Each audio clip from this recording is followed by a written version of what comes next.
এটাই diamond Harbour model. পেছনে এখন নাম দেখা যাচ্ছে। প্রায় ডায়মন্ড হারবার লোকসভা কেন্দ্র জুড়ে ডায়মন্ড হারবার বিধানসভার মধ্যে প্রায় অর্ধ শতাধিক দেয়াল এইভাবে রাতারাতি নাম লেখা ছিল, সিম্বল ছিল, চুন করে দেওয়া হয়। এটাই ডায়মন্ড হারবার মডেল, মানুষের কণ্ঠস্বরকে রোধ করা। আসলে প্রতিদিন তৃণমূল বিজেপির সেটিং মানুষ বুঝতে পারছে।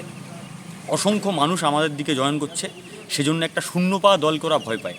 ওরা ভয় পায় কারণ লাল ঝান্ডার সমর্থন প্রতিদিন বাড়ছে। এই ভয় থেকে রাতারাতি আমাদের দেয়ালগুলোকে মুছে দেওয়া হচ্ছে। আমরা এর বিরুদ্ধে আইনত পদক্ষেপ তো নেব, কমিশনের নির্বাচন কমিশনেরও অভিযোগ করব। ডায়মন্ড হারবার মডেলের স্বরূপ জনগণের সামনে আমরা তুলে ধরব। ডায়মন্ড হারবার লাল পোল থেকে সরিষা পর্যন্ত প্রায় অর্ধ শতাধিক দেওয়াল মোছা হয়েছে রাতের অন্ধকারে।